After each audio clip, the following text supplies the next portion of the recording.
presentation. Obviously, me being a counselor is neat to me because I love the after high school planning, and I like to be able to give out as much information as I can to help you all through this process as well.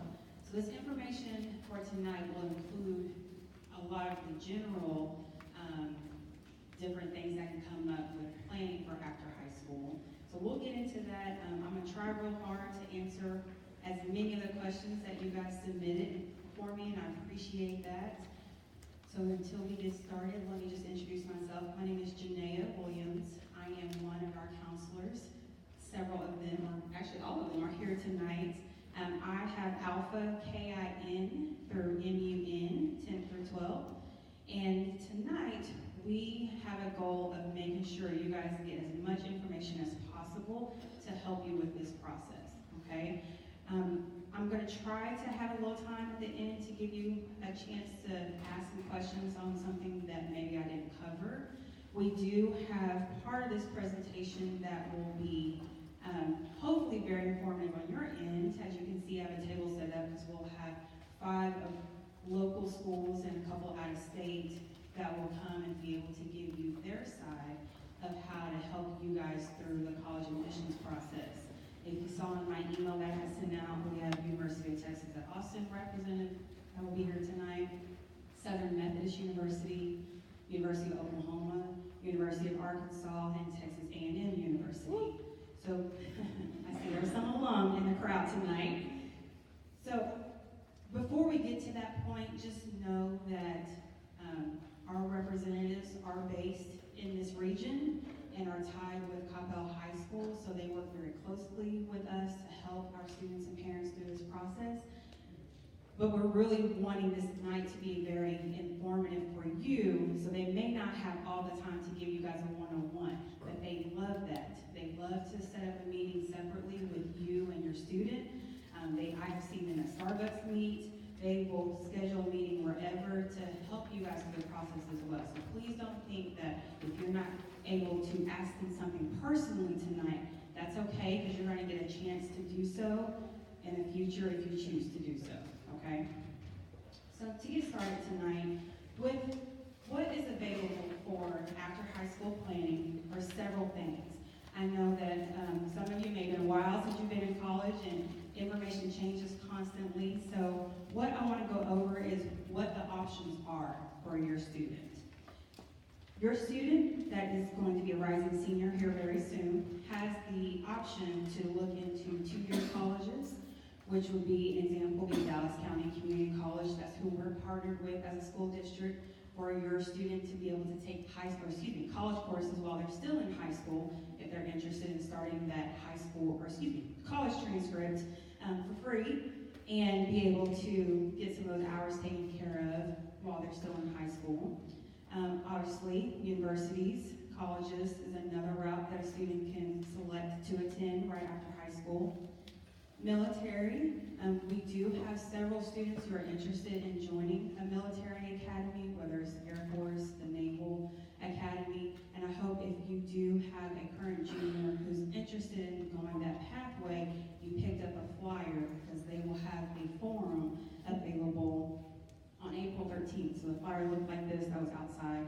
If you didn't get one, make sure you grab one on the way out. This is a very informative presentation. They have all the different representatives there, and they offer a very detailed presentation on how to handle the military academy application process, because for that specific pathway, there are different tasks that start the summer before a student's senior year. So it's very important to make sure you're not missing deadlines on that. So if you have a current junior who's interested in any academy, please plan to attend that presentation. Another option for a current junior would be looking into maybe a trade program. An example of that would be like Universal Technical Institute, which is an automotive trade certification program. They can get experience in working on automotives, diesel, marine. There's a lot of different pathways for that. So it's very important that if they're interested in not pursuing the route of a 4-year university, that's fine, and they want to go and connect with a trade school, they can do so, and they still have the same application process similar to a 2-year college. And lastly is going straight into the workforce. So if you have a student whose college is not for them, it's not a good fit, which is okay, definitely can look into going to get a job right out of high school to pursue a full-time career. So that's fine as well. A lot of questions we get as a counseling staff from students and parents is, what should I be working on right now? With your student being a current junior in your spring semester, some of the examples that I've posted, you've probably already started working on. College entrance exams, your student obviously already took the ACT, which is one of the college entrance tests. They had it here on campus. Some of your students may have already had experience with the SAT. So those are great things to be starting the spring semester of your junior year. Another thing that hopefully you and your student talked about was during registration time, selecting a class schedule during their senior year. Definitely want to have a strong schedule as a senior. We get questions a lot, well, what does that look like? Do I need to take 10 AP classes to be seen as a competitive applicant? Is it okay if I just have one? We get those questions a lot, and hopefully as I go on tonight and as the college representatives come tonight, that you guys will be able to see it's not about the number of the AP dual credit IB classes that a student is taking in high school. It's more so, what are you doing in high school to show the college or your trade program or your job what you're passionate in, and that should be coming through with the type of classes you're taking. You're passionate about learning, you're passionate about working with others. That should be coming through your resume. So the connectivity of how to make sure I stand out to a college admissions officer should be able to communicate through what you're turning into them and not necessarily what looks good on paper. So my students, they've told you, I say a lot to them, are you sure you want to do this heavy course load? Because you don't have to look the same as everybody else. Just do what is most important to you. Another thing that's important is visiting schools. As a junior, your student gets 2 college visits a year, so that means that they are able to leave school and not have that attendance count against them for them to go visit a college campus. They also get 2 visits their senior year if they need to go visit a college campus as well. I personally believe in this because it's one thing to look on the website or talk to someone who attended that school, because you really got to figure out, will that school be a great fit for me? Will that college or university have a program that I feel I can be passionate about? And to do that, you have to go on campus to make sure, because I can look and say, oh, I really want to go to OU. I'm saying OU because I'm an alum. And I get there, I'm like, you know what? I really don't want to sit in classes 300 my freshman year. Like, I'm not going to do well with that. I think I need to be in a smaller environment. But you don't see those things until you step foot on that campus. So college visits are very important, in my opinion. Also, as a school, we invite college representatives to come to campus to be able to explain programs or different systems that they have available on their campus for juniors and seniors to be able to get additional information on, will that be something that will be a good fit for me? Researching the schools, I get this question a lot too. I'm sure my coworkers can say the same.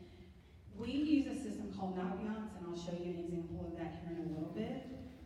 Naviance is an online tool that allows our students to kind of have that one-stop shop of how to be able to research a school, find a major, find the size of a school that works for me. This helps for students to be able to feel a little bit more confident about what they're selecting, because it's a lot of pressure on them. And I'm sure if you've had older siblings who have applied to school, it's nerve-wracking because to them, they don't want to make a wrong decision. And to help alleviate that a little bit, I think if your students are able to research a little bit more about the schools they're interested in and what those schools can offer for them, that'll help bring down that stress level for them for a little bit. As they're moving into summer, your juniors should be able to somewhat formulate a list of schools that they're interested in. And I get asked all the time, how many should I have on my list? Well, that can really be up to you. Between 10 and 15 by the spring into your summer of your junior year is a pretty good list. As you move closer into starting your senior year, narrowing those choices down a little bit to about 5 to 8 is excellent. But other than that, you really don't need to have a full blown out, like 30-page list of schools that you're applying to. Because at that time, are you applying just to see where you're getting in, or are you truly passionate and interested in going to that school to be a good fit? Another thing that is great to start the summer before your senior year is looking at the college prompts for the college applications. Schools have different applications that are available to apply with. Many of them will have their own. Many will offer what's called common application, which is a way for a student to fill out one application and send that to multiple schools.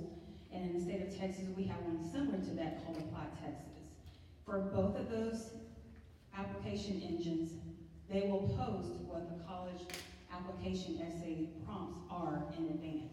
So your juniors can be looking at that definitely by the summer before their senior year and be able to start writing those essays and have someone proofread it well in advance before their deadlines arise for their college applications. Another important thing for your students to be doing this summer is to make sure they're staying on track of what is required, what is needed for their college application. Many times you will see that a requirement will be a transcript. They need to send their initial high school transcript, which will include all high school courses they've ever taken. So if they started in 8th grade, it will show those classes, which are generally a foreign language or math, maybe a computer class if you're here in Coppell, and then everything up until the end of your junior year will show on your initial college or high school transcript. So that has to be sent in with your application. Same with an SAT or ACT score. As a high school, we do not post these scores to send to colleges. So you may hear your seniors think about, okay, how do I get this? How do I make sure it gets there on time? So make sure that this is something they're paying attention to. And we will definitely go over this information with them again this summer and when we start the school year, because they have to request their test scores from that testing agency to be sent off to the colleges that they're applying to.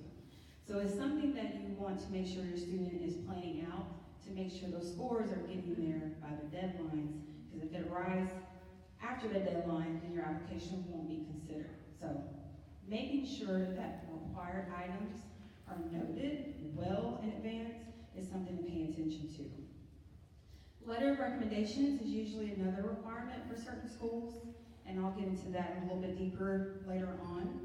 So as a high school counselor, I have to write a letter of recommendation on your students' behalf, and for other schools or programs, they may have to have a teacher write a letter of recommendation on their behalf. So these will be all included in that required application list. So it's just something to pay attention to. Generally, it's easy to find this information on the school's website. They have it posted very easily to see what items are needed to be turned in for their application to be considered. And then as your student moves into the fall semester, they are able to think about retaking the ACT or SAT. Depending on the school that your student is applying to, some programs or universities may do what's called a super score. So they may take sections of certain college entrance exams, the ACT or SAT, and combine them to see if that will help you get in. So if you are visiting with a college campus with your junior or rising senior, that's a great question to ask to see if that university offers that type of system to be able to help them with admissions. Another thing to pay attention to as you're moving into your student moving into the fall semester, your senior year, is making sure that they are just paying attention to deadlines.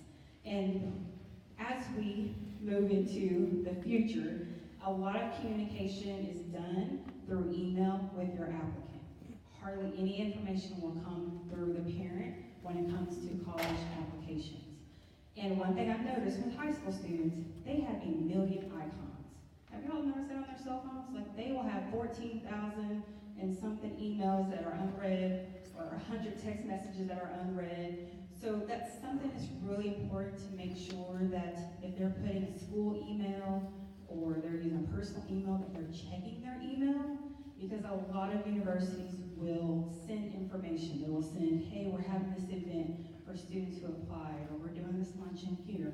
They send a lot of information out, and it doesn't go to you, it doesn't go to you guys unless you put your email there, but it's very important that your students check check their email, because the colleges are great about communicating if you're missing something, if you need to get this turned in.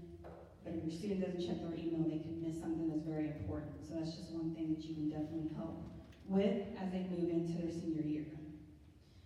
So I kind of mentioned some of these terms earlier. When it comes to college admissions, there's a lot of terms that you may hear as you're touring with these schools or hear your senior talk about. And it can be kind of confusing on what it all means. So I'm gonna go through them really quick to help you guys be able to understand. So when you're thinking of college admissions, there are different times throughout the school year that a student can apply. They can apply with what's called regular decision, and all that means is that that university has put a set date on when all your required materials have to be into that particular campus.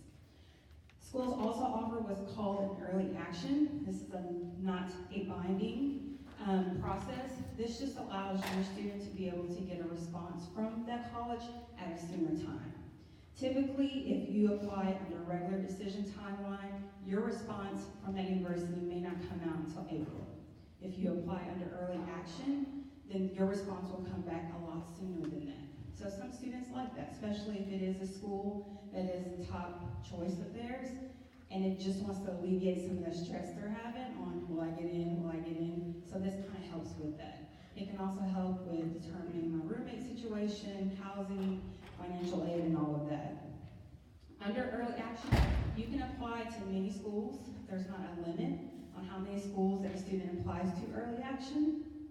But when you think about the bottom, the next one, early decision, has a little bit more requirements or limits with it. When you talk about early decision, that means that your rising senior is applying to a school that if they get in, they have to withdraw all of their other applications, okay? So that's a binding contract that if they get accepted to that school, then they're gonna go there. Which, I get this question a lot too, should I do that? I would say it really needs to be a family decision, because it really needs to be a school that's your top choice, and that you're okay not hearing back from your other options.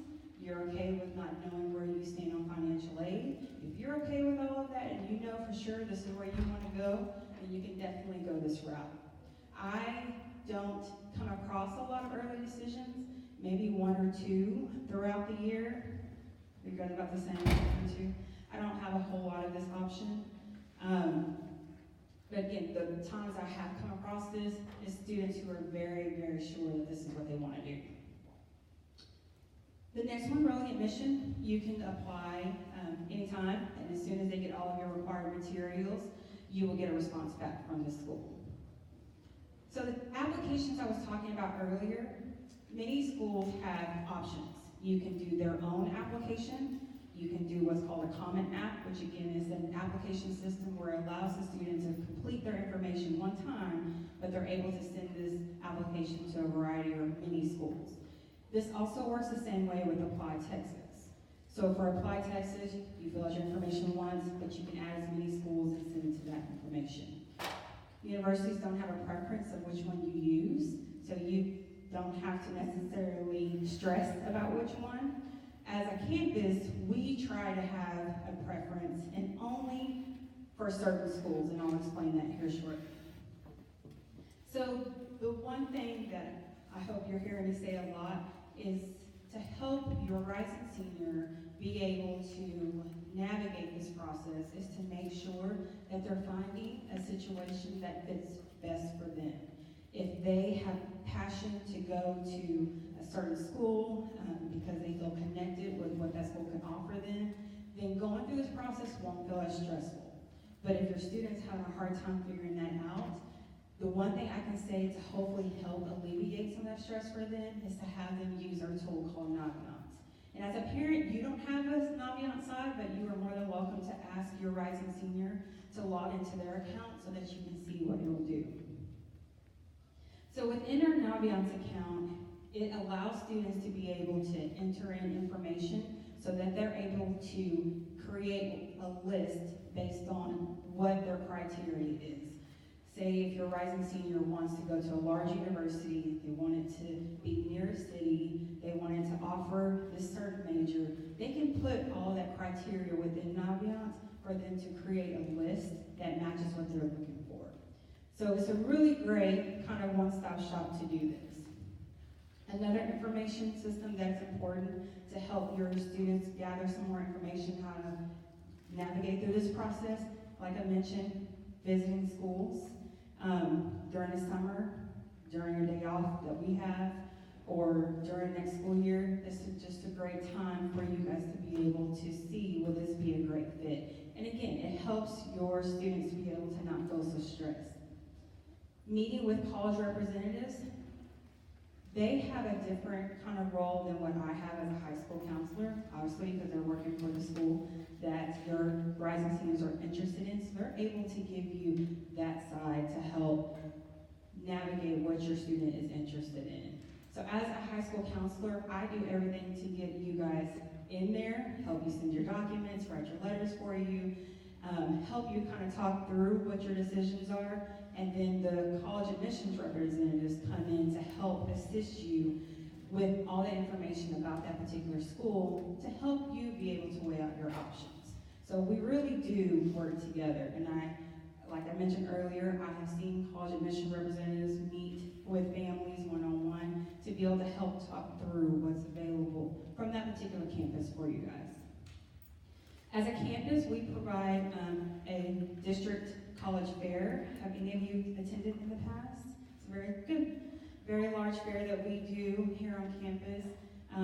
It differs from year to year, depending on what representatives we have available to come out to our campus, but that's another great way for you to be able to talk to a representative to gather some additional information to help your rising senior with their decisions they're making throughout their high school. And this also will help them build their potential list. So this is the screenshot that I took from the Naviance account.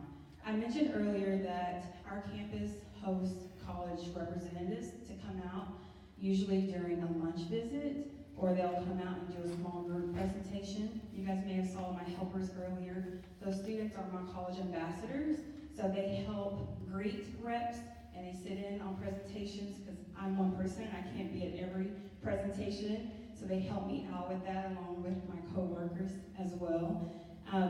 But we post this information in our students' Naviance account so that they're able to connect with these admissions reps as well. I've had students tell me, hey, I've met with this rep on campus, we connected, exchanged emails, so now that I am applying and I got accepted to the school, I have questions about financial aid. So I'm able to reach out to that rep that I met on campus. So there's great tools there in place to help you guys through this process. So on the home page, when a student logs into their Naviance account, they can see all the schools that are scheduled to attend our campus. I know it's kind of hard for you guys reading the back, but like tomorrow, University of Houston will be here to do a lunch visit. So we get a plethora of colleges to come out to visit with our students and provide information to them. At times it's hard for students to get out of class and they have a test or a quiz and can't make it, which is fine. But we want the service to be a way for your students to get that information. And I've gone back and forth on how to make this work the best because I really want it to be student driven. I mean, I love you guys. You're a great support system, but I want your students to be asking college representatives questions, not you guys. Y'all been in college, you know what to do. And this helps too, to where if a student applies to a school, if that representative is there, like, oh, I've met the student many times at Coppell High School. It's just a great way to connect and network. So I really, really encourage you, if you guys can help me, to remind your students that if they have time to check in with a college representative that will be here, that'll be wonderful. During the spring, my visits typically kind of aren't as filled up on the calendar as they are in the fall, which is rightfully so. This is fall, everybody's out and about. The spring is a little tougher, which is fine. So we have AP exams and all that. So again, this is posted in their Naviance. As soon as you log in, you scroll down to the bottom. Really easy to find. So one of the requirements I was speaking of earlier was the letter of recommendation. So as a counselor, I write letter of recommendations for schools that require them. And we try to enforce that rule with our teachers as well, because if we don't, we will be writing letters all day, every day. So, and we'll talk about that a little bit with our representatives tonight. When it is a part of their application process and it is a requirement, your student will have to request a letter from me well in advance, same with their teachers. And what we typically want to do is try and talk about information about your student that is not displayed in their transcript. It's not displayed in their schedule, because the admission representatives or the committee can see all of that. So we really try to provide some insight as to how your student is as a student, as a young person, and what they have planned for themselves. So we have several questions that we have your students fill out. And if you've had past graduates of us, you probably have done this for some of your older students, because we have a section in there for parents to fill out as well. Because there may be something that we feel would be very interesting for you guys to add in, for us to add into their letter as well. For the letter of recommendation, the different applications I was talking about earlier, the common application and the applied Texas. If your student is applying to a college that has no requirement of a letter of recommendation, then they won't need one from me or a teacher. There are certain schools, though, that have a requirement of a letter of recommendation. An example of that I put up here, like SMU, Trinity, TCU. So for those particular schools, as a counseling department, we recommend for those students to go ahead and use common application, because we're able to match their account under common application to their Naviance account and send that letter electronically. So we don't have to worry about snail mail and then not ever getting to the school. Once we send it electronically, it gets to that school that day. And then once they get it processed and downloaded and all that and added to the student's file, then it's done. So it's an easier way for us to manage all of those letter of recommendations. As I was talking about earlier, there's a section that your senior will come to you and say, hey, can you fill out these questions for me? It's part of our survey. So that just allows us to be able to get insight into your students outside of their transcript, things that we can see that maybe we didn't know. We feel that it will be important for us to include in their letter.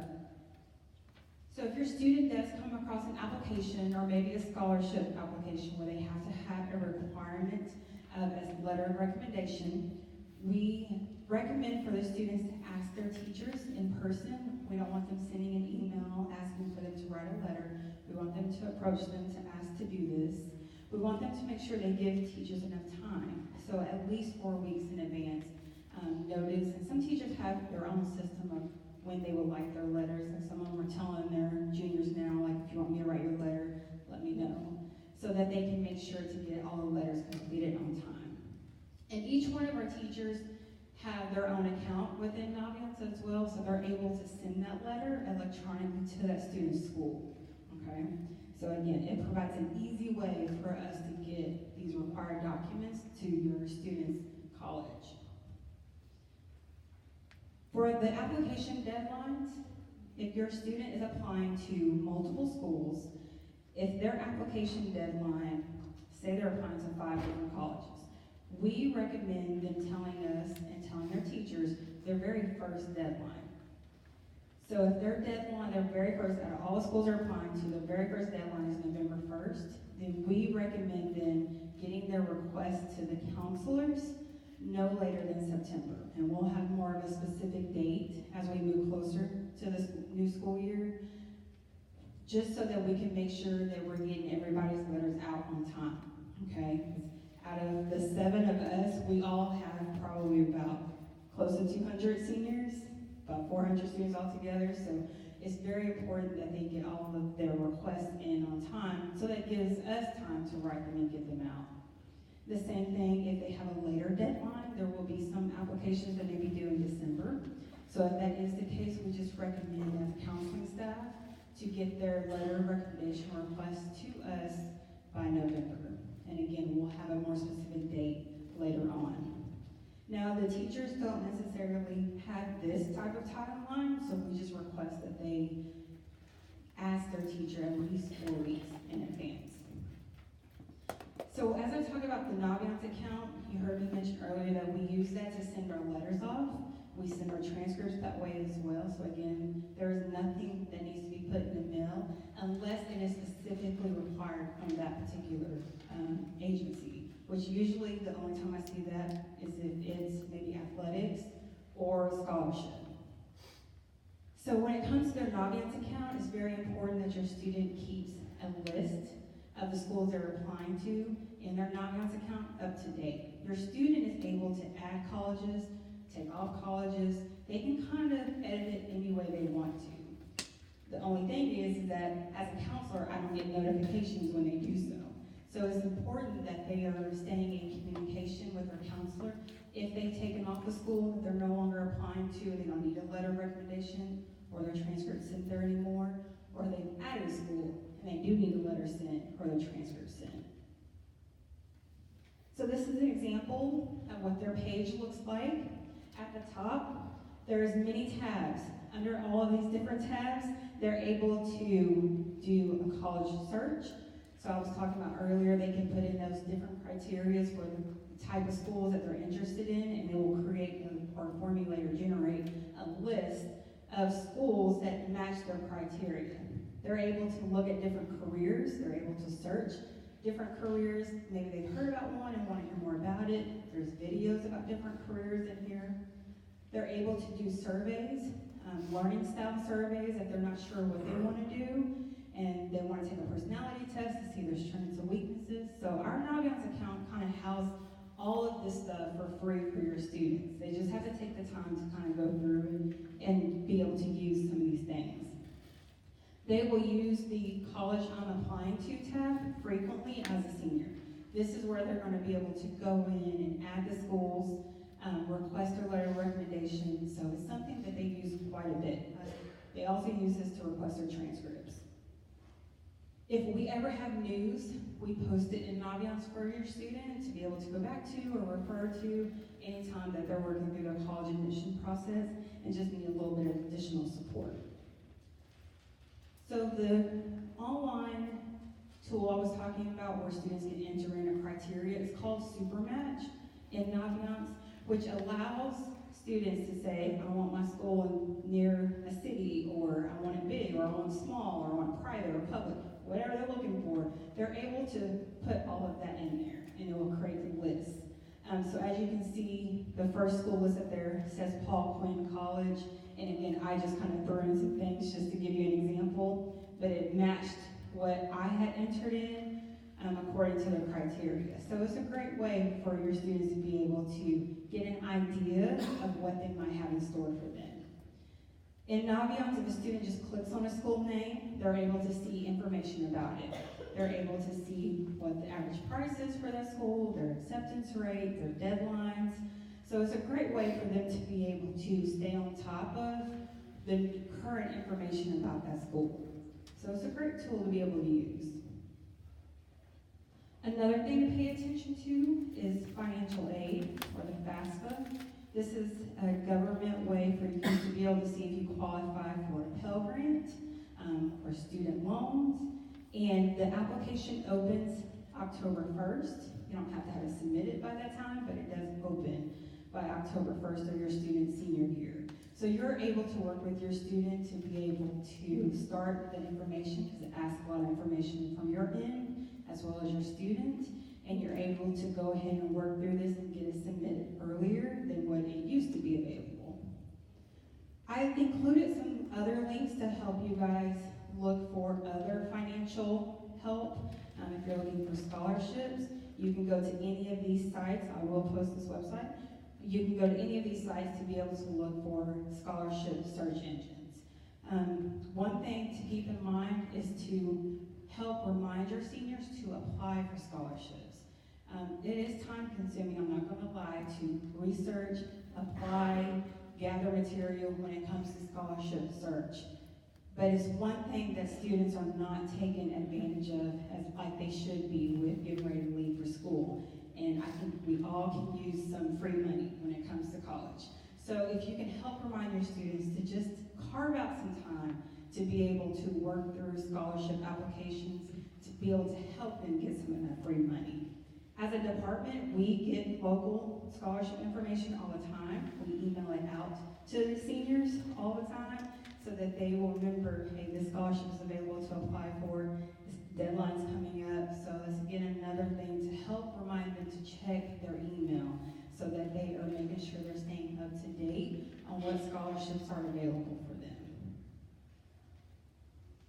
We also bring in a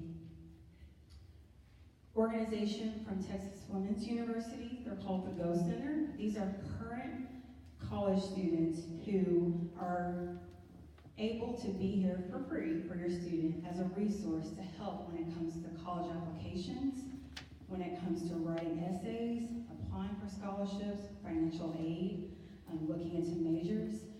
We just want to be able to provide them as much support as they can, and they're able to sit with a current college student to get help on this.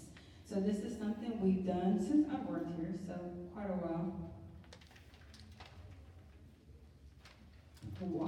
That we've had this.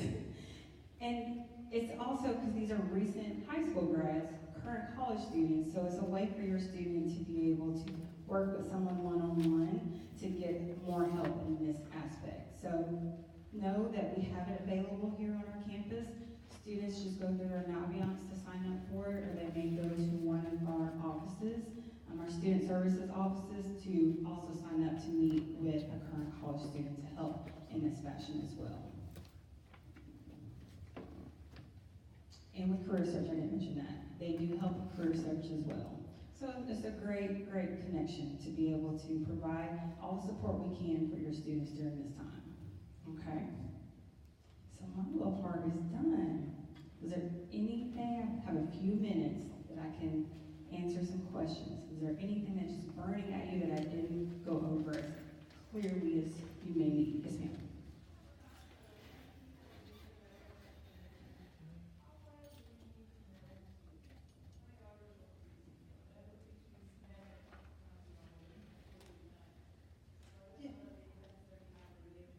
Well, that's a good question. Her question was, as a counselor, how do we be able to include information in the letter when it's a student we may not know well? And that can happen. Like, I've only been in Caldwell for 3 years now, so when I first started, I had several seniors that I didn't know that well. So that's when we come into, when we either meet with that student individually, if we just really don't know them, we gather the information from the survey that you guys will be a part of to fill out, and the student fills out questions in that survey as well, to help us get an idea of how that student is with their habits, how qualities, skills, all those kind of things. Any other questions? Yes, ma'am.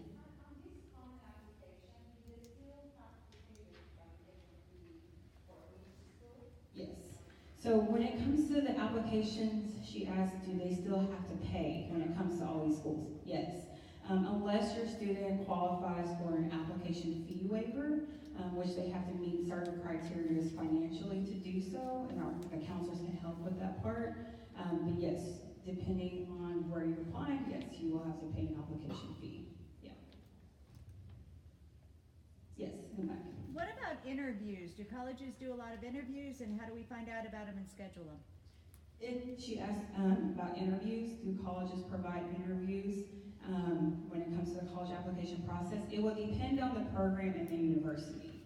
That's usually not a standard thing, and I'm definitely let my reps talk about that a little bit more too, but it depends on the program they're applying to. If it's a specialty program, maybe in music, I would think an audition definitely will probably be in play in that. But for general admission for academics, you're not coming into interviews all that often unless it's a very specialized program. Yes.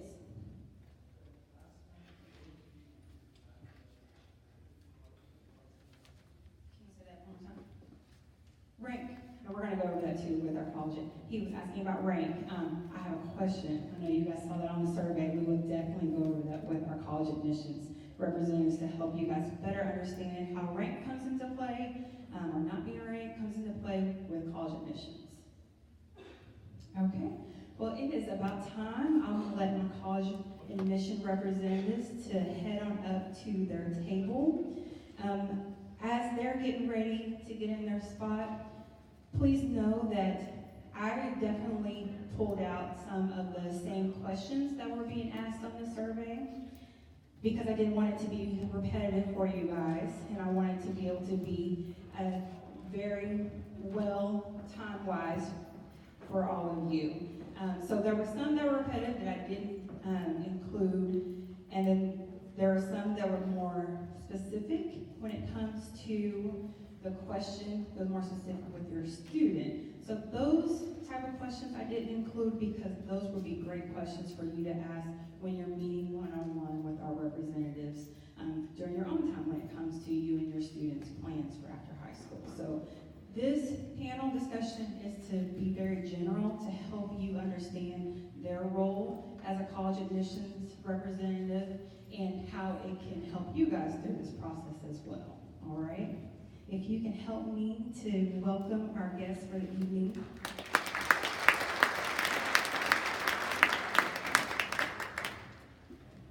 Thank you guys for all being here. I will let you introduce yourselves one by one and kind of give a small description on what you do, or a short description on what you do with your university. Hello? Okay, I want to make sure the mic was on. My name is Jennifer Fowler, and I am Associate Director for National Recruitment with the University of Arkansas. And I do live here locally, of course, as we have a lot of Texans. We are located in Fayetteville, Arkansas, just about 5 hours north of here. We're home to 27,700 total students. Hi guys, my name is Allie Landis, and I'm with the University of Oklahoma. I'm also a local admissions counselor to the Dallas area. And we are located about 3 hours north of here in Norman, Oklahoma, and we have around 22,000 undergrads. Yeah. All right. Can you hear me? This on? Can everyone hear me anyways? It's not on? Oh, is that it? Oh, there we go. Hi. I'm Seth Cope with the University of Texas at Austin. I'm an admissions counselor, also regional to the Dallas area. Cal is one of my high schools. I cover most of the North Texas area, all the way out to Wichita Falls and Lubbock and all around North Texas. But that's basically what I do. Good evening, everybody. My name is Tony Neighbors, Assistant Director for Undergraduate Admission at SMU. We're located in Highland Park, about 45 minutes away from here. Mid-sized university, about 6,500 undergraduate students. I'd like to also give a little shout out to Tyler Snyder. He is your specific admission counselor, and unfortunately couldn't join us this evening, but please note that he'll be a great resource as well as myself going forward from here. Thank you guys. Okay, so how this will go is that I will read the question and I will let each admissions representative answer in according to how it works for their campus. So to get started, do you view applicants holistically? If so, what are the main attributes you look for? You'd like each one of us to answer? Yes. Okay. At the University of Arkansas, we do not. We do a program, what we call automatic admissions. So we actually publish our minimum admission scores and GPA. And if a student applies by the deadline and they have a minimum test score and a minimum GPA, they are in. And that is all we do. At OU, we do have what's called a holistic admissions process. And so the 4 things that we look at, the first thing is going to be academics, and academics do hold the most weight. And that will include test score, GPA, types of classes that a student is taking. We do look at unweighted GPA for admissions purposes. And then for ACT or SAT, we do not superscore. The other things that we'll look at is the student's involvement in their school and community, whether they play a sport or in a club, work a job. All of those types of things need to go on the application. We want to see those things. And the next thing that we will look at is the essay that's a part of the application. We do read essays. I read applications and essays as an admissions counselor. And then the last thing that we'll look at is the letter of recommendation. And it is optional at OU, but if a student does submit one, we will read that as part of our holistic review process. At the University of Texas, everyone still hear me here? Can't tell. So, at the University of Texas, we do review applicants holistically, which means that anything and everything you say can and will be used for your application. Not against you, used for you. So, what that means is there's no single grade, test score, no minimum GPA, nothing that will guarantee you or disqualify you from admission to the University of Texas.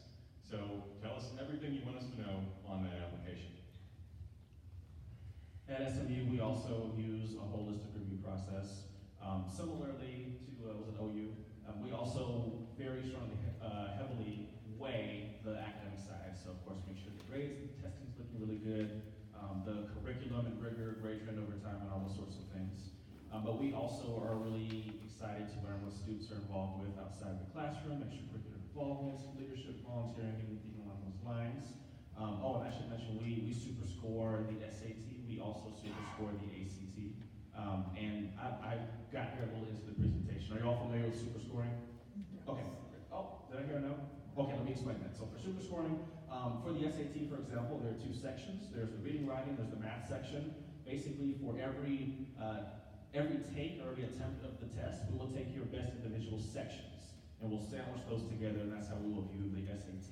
And we also do the same thing with every ACT. We'll bring all the individual sections together and combine them for what's called the super score. So it's a benefit for students to give themselves a chance to retake either of those tests. We don't weigh one over the other in terms of the SAT versus the ACT. So yes, that's a good thing to know about as well. We require a counselor letter of recommendation, as was mentioned earlier today, and we also will optionally accept teacher recommendation letters if you're wanting us to get a little bit more insight. Thank you. Next question is, how many AP, IB, dual credit classes should one take over the course of high school to be competitive? And is one of these programs better than the other? So take as many IB, AP classes as you are ready for. We don't care at the University of Texas whether or not you're taking IB classes or you're not. Are you succeeding in those classes? Are those classes preparing you for your future? If they are, fantastic. You're going to be a better applicant for it. And if they're not, well, we'll see that too. So if you're taking AP classes, AP scores of 3 or higher count for college credit. Great. So if you're taking it for the college credit, perfectly legitimate reason to take an AP class. If you're taking it for the advanced curriculum, also a legitimate reason. If you're taking it to get into a specific college, I would advise talking to your counselor first. Similarly, I'm really glad you stated that. Please find your balance, or have your students find their balance. That's something that's really sad for me, is if I see a student that has taken all of the AP courses and their GPA is just tanked, that's not doing them any favors. So finding the balance. We don't have necessarily a preference between AP, IB, or dual credit. We just really want to see if the student is challenging themselves. And so as much as possible, we try to contextualize the curriculum that a student has taken with what is available at the school, and then of course how well they're doing in that. One thing I always want to mention for dual credits, please remind your students that they are actual college courses. That's another thing that's unfortunate, is if a student gets on the dual credit track early and they're not doing so well, that will impact their GPA at the institution. And that could limit some opportunities in terms of majors and programs that may require more competitive GPAs. The only thing I would add is that as an out-of-state school, a lot of times I get asked, do we take dual credit in AP? And we do. I would agree with that. I don't understand, but everyone's like, I have an out-of-state dual credit. It won't transfer. And it does, as long as it's through an accredited institution and it's a class we teach at our university, they get a grade C or higher, it will transfer. So any English, histories, all that good stuff too. My other thing also I would add, he mentioned about the GPA. Yes, be sure the students are succeeding and doing well in the dual credit classes, but at the University of Arkansas, we only bring the credit in. They start with a brand new University of Arkansas GPA. So yes, they have to do well to get that credit to transfer, but they start over with a fresh GPA once on their campus. Should a student apply to a college if their test scores or grades are below the admission range? I guess the disclaimer would be, for probably most of us up here, will depend. It's going to be definitely a golden saying. For SMU, absolutely. So when we talk about holistic review processes, still the academics are going to be the most important. But I would say all the subjective things that we are excited about with students as well. I would say that if your student is more academically on the bubble with GPA testing or what have you, then those subjective pieces will actually possibly raise in their importance. There might be a student where we're kind of on the border, but we see that they're a really impressive leader. We are very impressed with their essays and the content of who they are. their teachers, the counselors have amazing things to say about the students. They're really excited about it. So all those different things can absolutely make a difference if a student is really close academically. I would say typically if a student is really, really far away, then I would say I would certainly welcome conversations, because I always try to be as clear as possible and not lead students down the wrong path.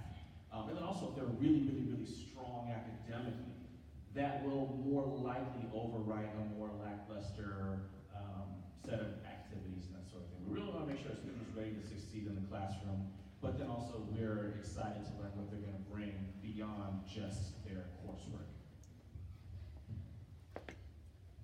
Well, I was just going to add, since we're the only school that does automatic admission, so our test score and GPA are out there, students have it, they're in, that is the only way to guarantee admission. So yes, students are of course encouraged to still apply. Maybe I'm just short of the GPA but have a really high test score, or the other way around. We still encourage students to apply, but it is not a guarantee. The only way to guarantee admission is to have both the minimum test score and GPA. More than likely, those students will be reviewed. If they're close, we may offer a spot on the wait list to see how the numbers are looking, and then offer a spot later on in the springtime. And exactly the opposite of UT Austin. Test scores and GPA, like I said, we have no minimums. Obviously, higher is better, but no one test score, no one GPA is going to disqualify you or qualify you for automatic admission. Only thing that will do that for UT Austin is class rank. I would just add at OU, since it is holistic, I would recommend going ahead and applying, since we don't have a set test score or GPA requirement. And the other thing is, the more information we know, the better. I worked with a student this year who had a pretty low GPA, and she actually had a parent pass away during high school. And so obviously that's going to contribute to all of life, including her grades. And so we were able to wait and see her fall semester grades for senior year of high school, and she's doing really well this year. Got to talk to her high school counselor. Do you know the student? Do you think she would be successful at OU? And so through some other circumstances, she was admitted. And so that's obviously not always the case, and that's very specific, but if just the more information we know, the better, especially if there is some sort of circumstance that led to maybe lower grades or lower test score or something like that, and make sure to put that information on your application as well. And we talked earlier on the requirements when it comes to applying. So like the application, your fee, test scores, and your transcript are the required documents. So when it comes to additional or supplemental materials, how do you guys feel about having those be submitted with their required documents? I'll start with this one because it's really easy for us. We do not read them. Since we do automatic admission, all I need is the application, the fee, the transcript, and the test score, and then that will complete the student's checklist, and we will get them a decision out the next day. So they are more than welcome to send a transcript or a letter back and an essay and all that, but we do not use those for the admissions application. And again, quite the opposite. UT Austin. We require an essay and 3 short answer questions, and those typically cover the gamut from leadership experience to extracurricular activities, career plans, including explaining any transcripts or any irregularities in your transcript or test scores, and something about how high school shapes your career in the main essay. But if you have additional supplemental materials like an extended resume, we can allow students to give us a resume going back as far as they want, although I typically tell students 5 years is probably the limit unless you change the world back in 6th grade. So 5 years is the limit in terms of time, but you can be as long as you want, no page limit on that thing. Tell us any and all information you want to be considered on your application. So with UT, it's basically, I'm going to keep repeating that tonight. If we don't know about it going in, we don't know about it. All right? It's the time to brag. It's the time to tell us about yourself and about your student. We're similar to the UT on that front, where we're pretty clear on our application website the types of supplemental materials that students are encouraged to send in. So if they want to send in, the extra teacher letters and that sort of thing, we're all for it. I would say this is kind of a slight adjustment to your question, but it just reminded me of a tip that I'll mention. And actually your thoughts mentioned this as well. If there is something unusual with the transcripts, or maybe there was a grade dip, and you really want us to be able to see that, please note that the applications do have an additional information section.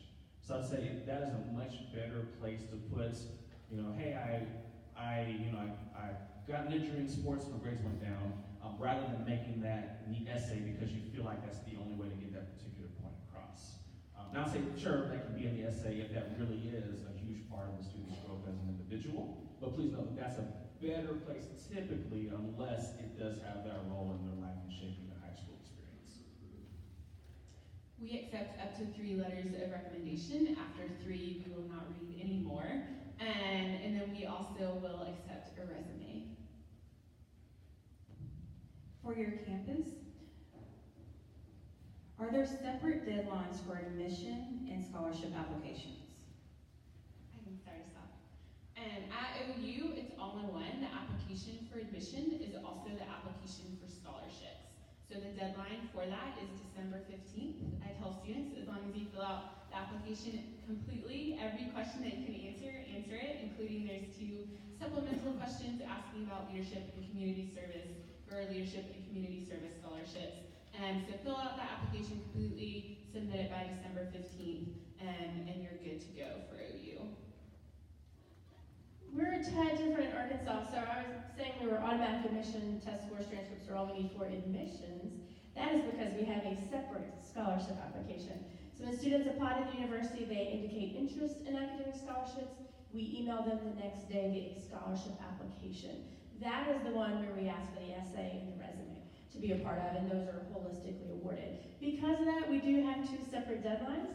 Our admissions deadline is November the 1st, since that generates the scholarship application, and we give them 2 weeks, and scholarship applications are due November the 15th. We do have automatic consideration for scholarships, so you just apply for admission, and you'll be automatically considered for every scholarship we have, except I always want to point out our leadership scholarship. It's called the Hunt Leadership Scholarship Program. That does have a separate essay and even a YouTube video that'll accompany that. It's kind of a fun process.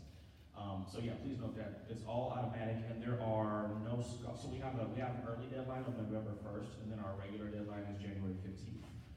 There's no difference in terms of scholarship eligibility, so you don't have to feel like you have to apply early to be considered. Everybody's looking at the same things for either deadline. Similarly at UT, we have an early action deadline of November 1st, and that is called the priority deadline on our website. And some people may get confused by this, but what priority deadline means is if you apply by November 1st, that is a month before the regular deadline of December 1st, you'll find out a month earlier. So you apply a month earlier, you find out a month earlier. That's it. That's the only benefit in terms of notification. Students are not granted greater respect for applying on August 1st at 8:03 a.m. versus a student who applies December 1st at 11:58 p.m. But please don't be the student, and don't have the student who applies at December 1st at 11:58 p.m. In terms of scholarship applications, there's a little box on the Apply Texas application that says, "Consider me for scholarships." Check that box. You are now considered for all merit-based scholarships that the University of Texas has to offer. If you want to be considered for all need-based university-wide scholarships, we'll need a copy of the FAFSA by March 15th of that same year that you're applying for. So say you're applying for fall 2020, we'll need it by March 2020. So we have a lot of students at Capel High School who are involved in many activities. How important are extracurricular activities in high school? So obviously we've talked about this as part of our holistic admissions process. This is something that we look for, and we also have scholarships that are based on leadership and community service. So we want to see that those students are taking those leadership positions within their school and community, and that they're contributing to their school and community. So something that we look at and something that we want to see, but it is not going to overshadow academics. Sometimes I get students who are like involved in 10 clubs and organizations. That's not going to overshadow your 2.8 GPA, unfortunately. What she said. We'll see that you're in them if you tell us about it. But like I said, if we don't know about it, if you don't tell us about it, we don't know it. Okay, so if you're in the organization, again, if you're in the organization just to get into college, probably not going to be a good step to that organization, which means you're probably not going to get a lot out of it. It's not going to better you as an applicant or as a person. So I really recommend pursuing the things that you want to study, pursuing the things that, if they relate to the career that you're also applying for, great. If they don't, also great.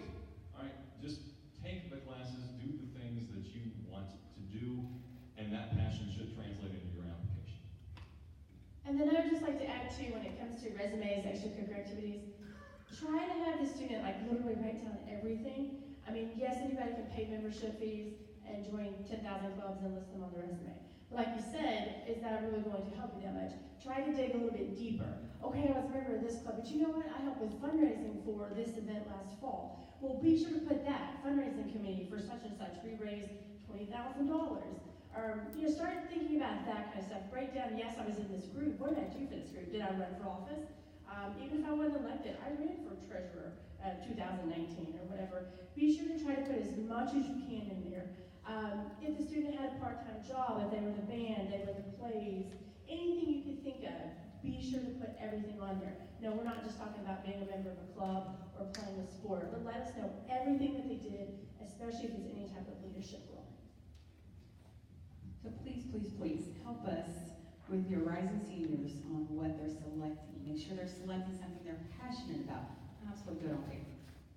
So when it comes to your campus, do students have to apply to a particular major, for example, engineering, or are they able to just select that once they get to your campus?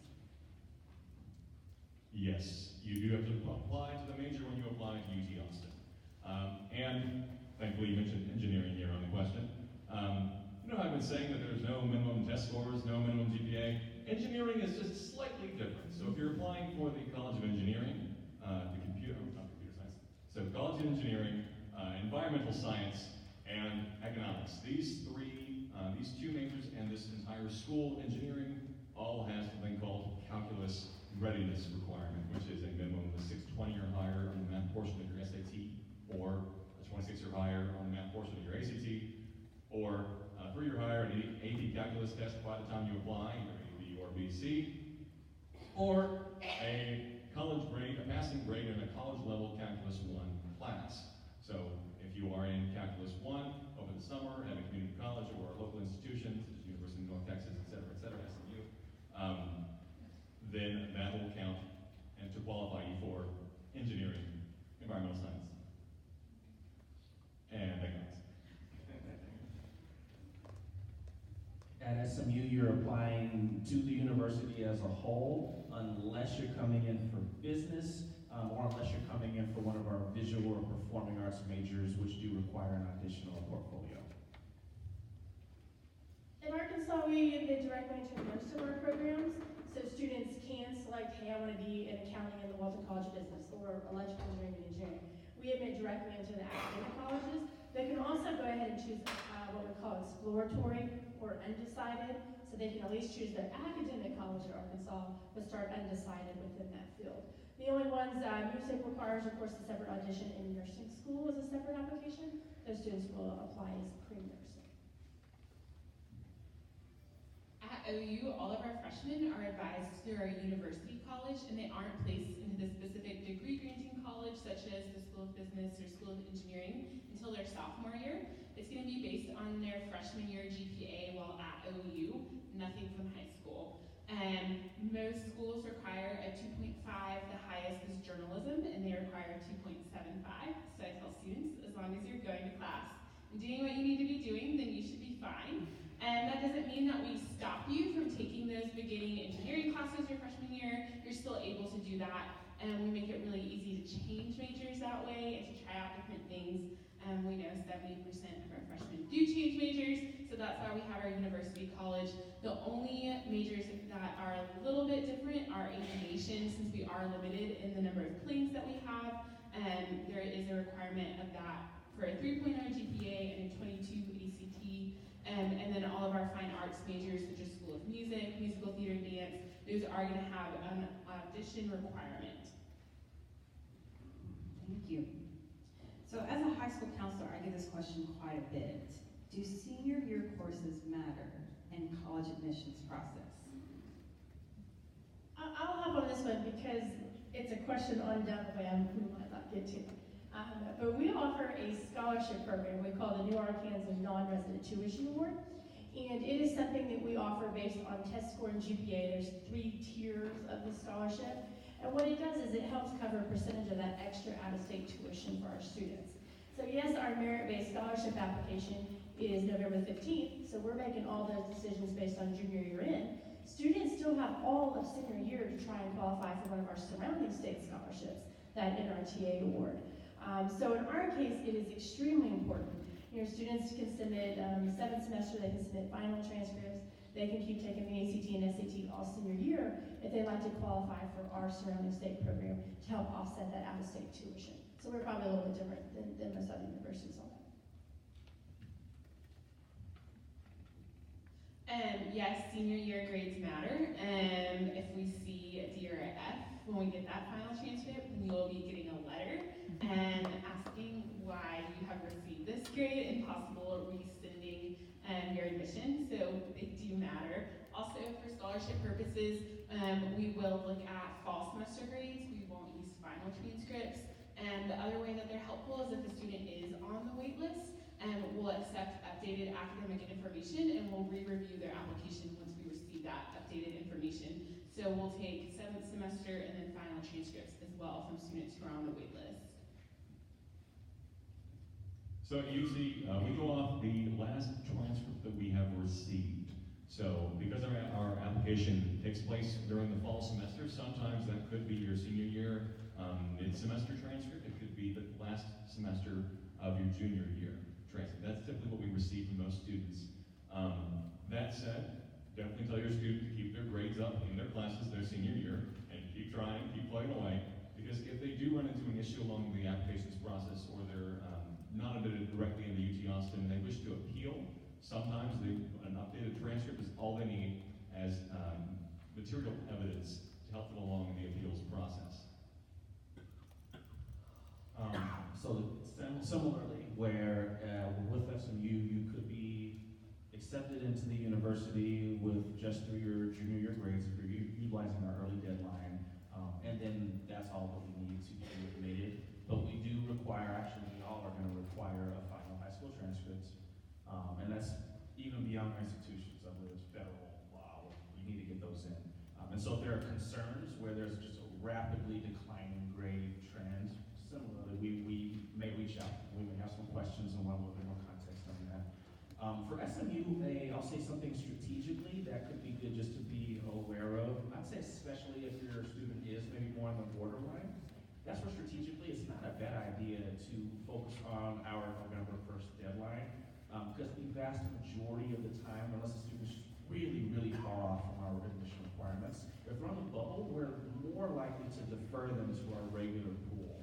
And then they can still get a decision from us along with everybody that applies by January 15th.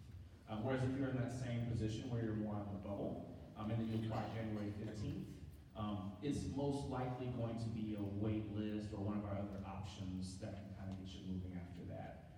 So that's where the senior fall grades could be more important if it shows more of that positive progress for a student more academically borderline. Thank you. When it comes to transfer credits, say if the recommended number of credits is 60 or below, if my student obtains more than 60 transfer credit hours, does this help or hurt their scholarship opportunities for your campus? As long as they were taken during high school, prior to high school graduation, it does not help or hurt for us. Exactly the same. I think most of us, they're always still considered a new freshman. I could come in with an associate's degree, but as long as I earned that while in high school, the student is always a new freshman for admissions and scholarship purposes. And that's the reason, just because we have more scholarships for new freshmen than transfer, so you'd want your student to stay in that new freshman. Now, we'll transfer all those credits in, and they can come in as a sophomore or junior standing, as far as academic standing, but that's different than the terminology of applying as a new freshman. Just maybe a side note. So definitely the exact same. And just as a side note, you may even notice that at some institutions, some of the language is even changing, where you may hear less less of freshman, sophomore, and more first year, second year, because there can be that situation where a student, for all intents and purposes, they're still applying as if they are a brand new high school graduates, but maybe they actually do have that more advanced standing, as my colleague mentioned on the end over there. Ditto.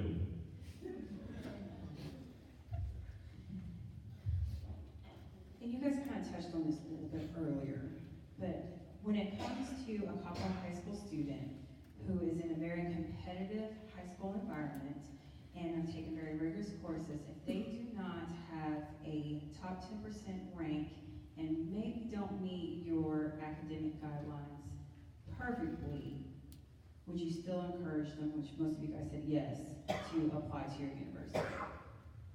So for the University of Texas, it's actually top 6% is automatic admission. So at a competitive school like Coppell, go ahead, apply. Your student is probably going to be very prepared to enter the college realm. Now, I cannot guarantee anybody's chances unless you are in the top 6%. And if your student is in the top 6%, make sure they finish that application, because we're not just going to go out there and recruit them.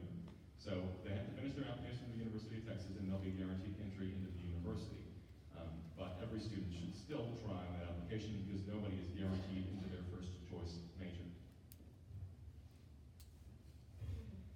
So for SMU as a private institution, we don't actually utilize the percentages.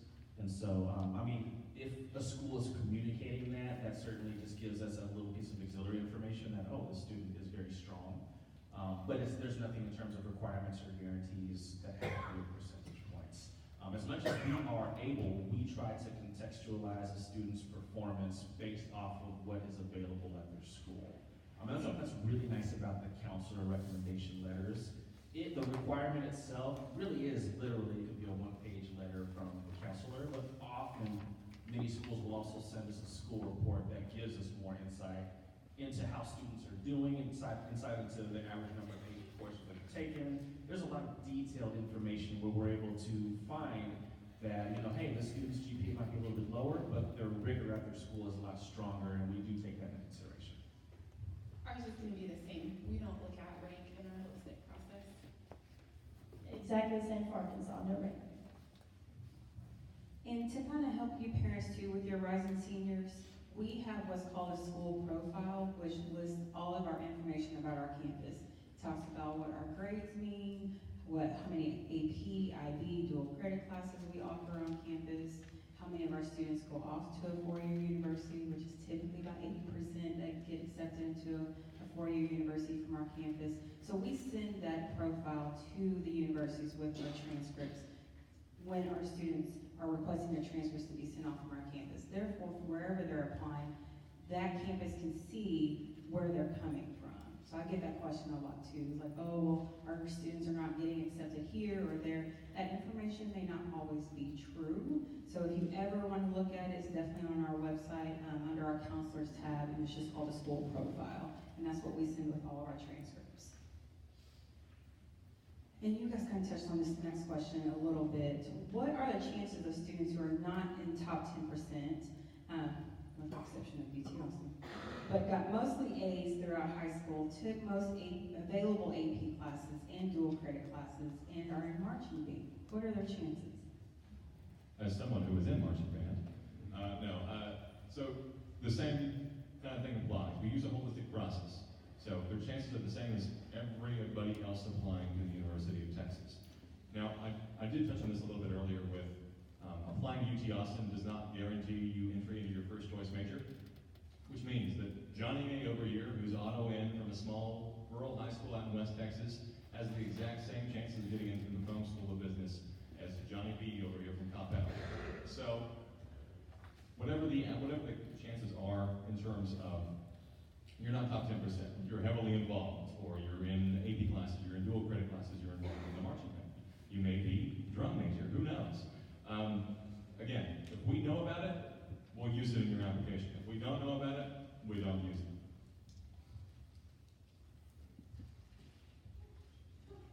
I think that's basically it. For our out-of-state campuses, is there such a thing as in-state tuition? So I kind of already touched on this, but y'all, I probably mentioned this in my sleep. I get asked probably 20 times a day. I'm from Texas, I get in-state tuition, right? No, students are always still going to be considered non-residents at the university. What you're hearing about a lot of times, like if your neighbor's, son or daughter went out to whatever university out of state, they're probably receiving some type of merit-based award. So our program, we call it NRTA for short, that non-resident tuition award. You have this test score, this GPA, you get a scholarship valued at $11,000 to cover part of that out-of-state tuition. This test score, this GPA, it's worth $12,000. That kind of thing. But it's a merit-based award. They're always still going to be a non-resident because you're claiming them on your taxes, so they're a resident of Texas. There are some exceptions to that. There are some Native American awards that we have in Arkansas. I know of some out-of-state schools up in Kansas that are trying to recruit DFW. And if you're from this county, you get to pay in-state tuition. Some universities, there's some peers of ours in Arkansas, if you live on campus, you get to pay in-state tuition. So there's some different terminology, but no, the student's always going to be a non-resident. There's going to be either some stipulations to being charged the in-state tuition, or they're receiving a merit-based award that's going to help cover part of the out-of-state tuition. Yeah, that covers it. Similar at OU, it is going to be non-resident tuition for Texas students. If you have merit-based scholarships awarded based on test score and GPA, those are not going to give you in-state tuition, but they will help cut down the cost of out-of-state tuition.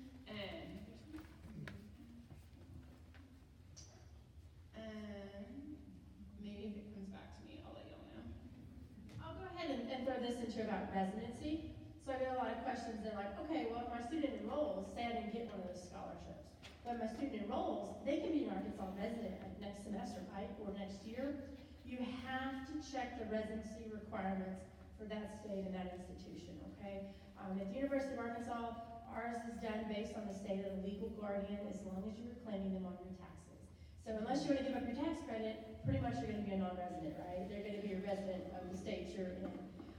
And that differs. Missouri has very friendly residency laws. And so after a year of living in a residence hall, you actually can apply to be a resident of the state of Missouri. So again, that will depend on states and institutions. They're going to have different residency requirements. And I hear it all the time. Well, my son or daughter enrolled there. They can become a resident, right? And it's like, no, it's not that simple. So just be sure to do all your background. Don't use that as a resort once your student's already there, okay? That's what I was going to say. I just emailed a parent today who said, well, once they come here, next year they'll be in-state. Nope. At the University of Oklahoma, if you come from Texas, you're going to be considered non-resident all 4 years. It's based on the Oklahoma Board of Regents policy. So you either need to have graduated from Oklahoma High School, or if you're an independent, so again, you would not be claimed on your parents' taxes, you would need to move to Oklahoma, live and work in Oklahoma for a year without taking any classes. And if you're in the state for educational purposes, you are considered still a non-resident. So I would not recommend sending your 18-year-old to live and work in the state of Oklahoma for a year without taking classes in order to get in-state tuition. So for all intents and purposes, you're going to be out of state. And just as a side note, I wanted to mention, if you are applying to out-of-state private schools and you're confused about not finding in-state and out-of-state tuition, it usually does not exist. So just know that in-state and out-of-state are typically going to be the publicly funded institutions where that's applicable. And our last question, when it comes to financial aid, is it a must to complete the financial aid application or the FAFSA, even if we do not qualify for it? I always tell families to fill out the FAFSA, and there's a lot of scholarships that will look at the financial part, or maybe they don't look at the financial part, but they at least want to see that you have that on file. Outside scholarships or scholarships from the institution. The other thing that I tell people is that you never know when your circumstances are going to change. Obviously, no one thinks that they're going to lose their job, and we don't want that. But that are things like that that happen in life, where maybe a parent loses a job. It's a lot easier to make changes to a FAFSA if you already have one on file, versus in November you didn't file one. Well, there's not really anything that we can do for you. So it's not required to fill out a FAFSA, but I tell all people, even if you don't think you're going to get anything from it, to go ahead and file one so that you have it. So I just wanted to mention, I think this is true, y'all can tell me if I'm not right about this. I think that we probably all have a net price calculator on our website. And so that I highly recommend for parents to seek that out for the schools you're looking at. I've definitely I've had parents where maybe it's the second child or the third child and they didn't get any money for whatever school. The net price calculator is a really great place to at least get an idea about the types of funds that your student might be eligible for. Ours, you can put in a whole bunch of the academic information as well, get some of the estimates on merit scholarships. So just know that that's available if you're kind of on the fence about if you'll do that. For SMU, the FAFSA is not required, and it will not limit any of the SMU scholarship opportunities, so please know if that's the case. And one other unique thing about SMU that I'll mention is that we utilize the FAFSA, which is the funding that comes through the federal government, and then we also utilize what's called the CSS profile, which are going to be need-based money that comes directly from SMU. So if you do decide that you're going to apply for need-based financial aid for SMU, please do both the FAFSA and the CSS profile, and that will give you the best opportunity to receive need-based funding for SMU. It is not a must, but I do recommend coming on FAFSA because, again, at UT Austin, the money you get coming in as a freshman could change by the time you're a sophomore or you're a junior or a senior. You qualify for different scholarships. And some of those scholarships do require that you have a FAFSA on file. So, just like I said, it's not a requirement when you apply, but you may fill it out later on and better to get a head start on it already. And same thing, just do it just in case, and you know it's there, no one's gonna make you take out the money, if that makes sense, like if it comes to student loans or something. But just do it and see if it's there in case circumstances change and you need it. Thank you so much for answering all of our questions this evening. As college admissions representatives, is there any tips that we didn't cover tonight that you feel will help our parents with their rising seniors? I would just like to echo, and I know you did a great job on the letters of rec and stuff, be sure the students are giving everyone ample time. You know, don't wait until 11:59 p.m. Like you said, they're not a deadline. You have to take into account time zones. And we have a lot of kids from San Diego, and it's like, if they apply, you know, our deadline is 11:59 p.m. Central Standard Time Zone. You know, it's just things like that. You really need to make sure the student is prepared up front and is checking all those boxes, because a deadline's a deadline, and we will tell students no if they miss it. My favorite story is parents, a great way that you can help is to read over your student's essay, not write the essay, but read over it. And my story is that we had a student who wrote in their essay, and they talked about torturing 7th graders. We were confused as to why you would write about that in your college application essay. It's not helping you. And come to find out, it meant tutoring 7th graders. Very different, but they had spelled torturing right, so spell check didn't catch it. So that is for you to remember. Don't just spell check. Have people read over your essay. That's for students and parents, a great way you can help. And this summer, it's great that y'all are here as juniors. Get a jump start, right? Those prompts are pretty much the same every year. You can Google Common App prompts and write the essay this summer. And get your letters of recommendation. Ask for those now towards the end of junior year, or again, the beginning of senior year. You can start to gather those materials, think through what you've been involved in, create that resume this year. So I tell my students, get that application in August before school even starts so that you don't have to worry about it. And the summer is a great time to gather those things. My other 2 pieces of advice are, have some conversations with your student about, this is for parents, I guess, about what the expectation is for paying for college. Are you going to contribute? How much are you going to contribute? Are you expecting them to contribute? Are you willing to take out loans for them? Do you want them, or no one wants to take out loans, but are you willing to let them take out loans? Are they willing to take out loans? And have those conversations now, so that when they're looking at schools, they know kind of what the budget is. Nothing's more heartbreaking than a student being set on a school and then realizing later in the process that it's just not affordable for the family.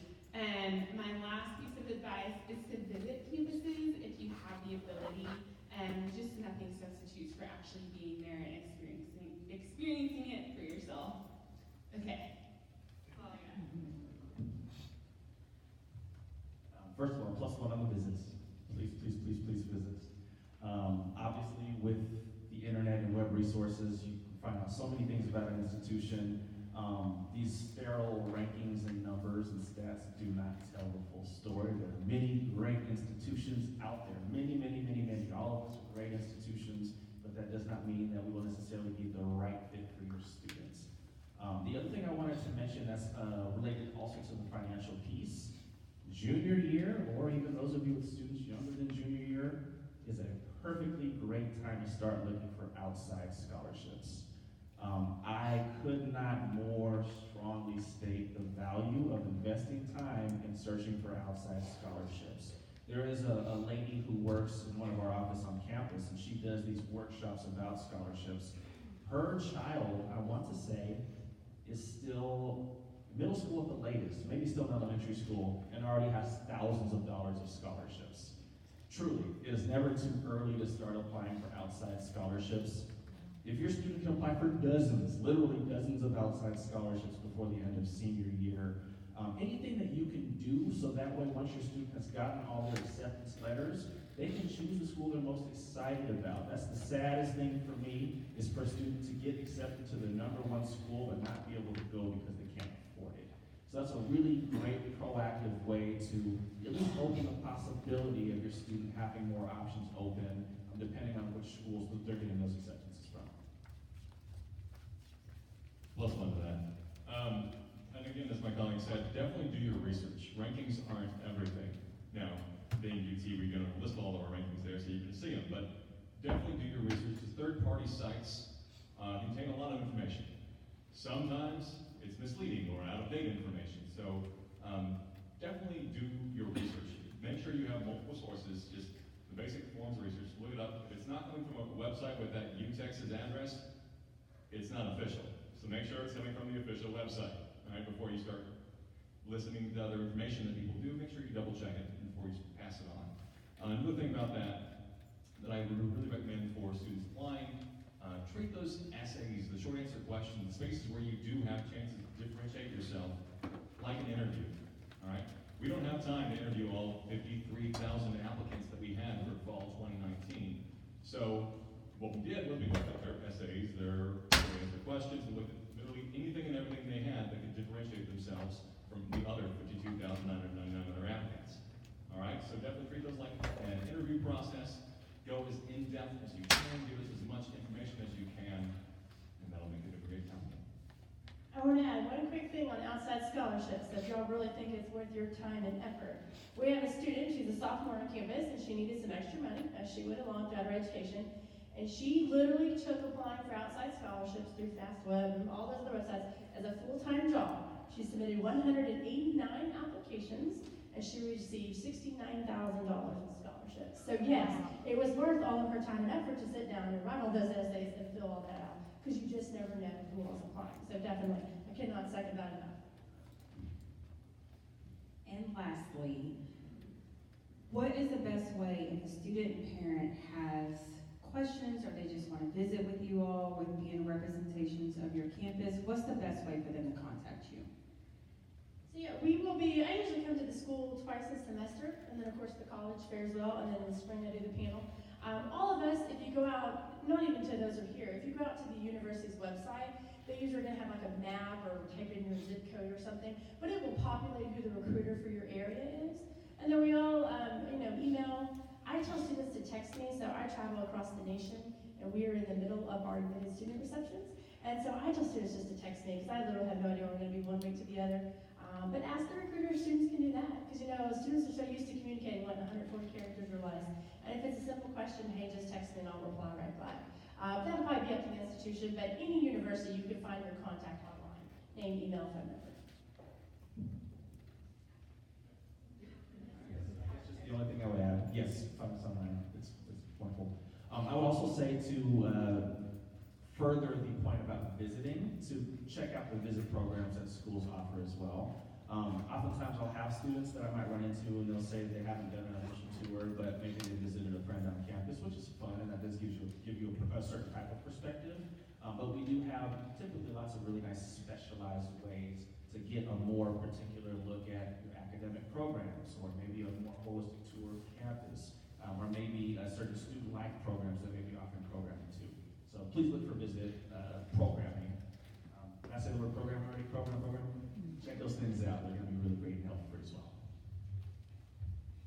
Well, and this is my second year to do this panel with our representatives, and I just want to say it means the world to me that you guys take time out to come help me do this, because I think it's important for you guys to see what our roles are as well as their role, because they're here to support you guys as well. So if you guys can help me thank them for taking time out to do this.